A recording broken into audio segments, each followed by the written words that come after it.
নগৰ খালনা খালবাৰীত বনৰীয়া হাতীৰ গছকত নিহত এজন 20 বছৰীয়া যুৱক।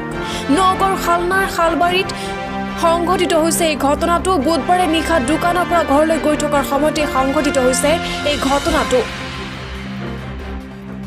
নিহত যুৱকজনৰ নাম সাইফুল ইছলাম। খালনাৰ খালবাৰী খণ্ড বন বিষয়াৰ কাৰ্যালয়ৰ পৰা কিছু নিলগত সংঘটিত হৈছে এই ঘটনাটো।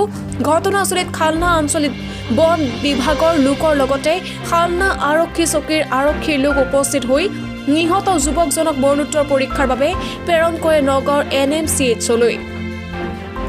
নগৰৰ পৰা বিভূতি বৰাৰ ৰিপৰ্ট, বটদ্ৰৱা লাইভ।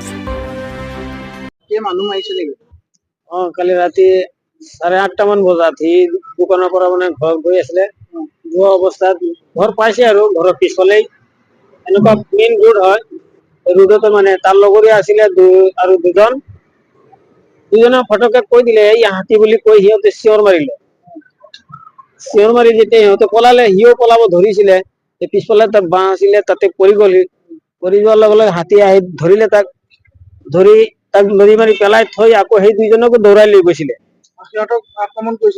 সিহঁতক আক্ৰমণ কৰা নাই।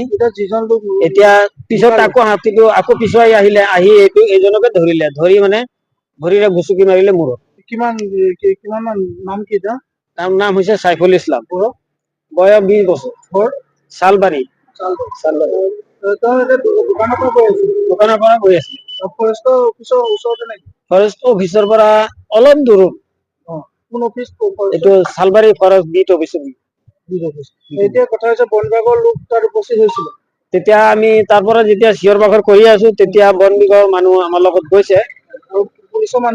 তাৰ পিছত বন বিভাগৰ মানুহ যোৱাৰ পিছত থানাতো ফোন কৰিছে। থানাৰ পৰা পুলিচৰ গাড়ী গৈছে, পুলিচৰ মানুহো গৈছে। গৈ তাৰপিছত ডেড বডিখন তাৰ পৰা উঠাই আনিছে। এতিয়া বৰ্তমান আমাৰ এই চামগুৰি থানাত আছে। এতিয়া পোষ্টমৰ্টম কৰিবলৈ নগাঁও গৈ আছো। নগাঁৱৰ পৰা পোষ্টমৰ্টম লৈ আকৌ ঘৰত যাম।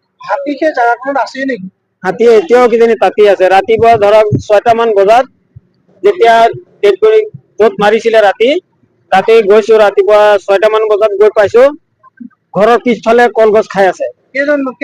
এটা হাতী আছে তাত। বন বিভাগক মানে খবৰ দিয়া হৈছে। সিহঁতে গাড়ী লৈ গৈছে। গাড়ী লৈ যোৱাৰ পিছত সিহঁতকো খেদি আহিছে হাতীটোৱে। তেতিয়া সিহঁতে আকৌ ফায়াৰিং কৰিছে। ফায়াৰিং কৰাৰ পিছত ৰিজাৰ্ভত গৈ সোমাইছে হাতীটো। এতিয়া লোৱাটো মোৰ নিজৰ ভাগিন।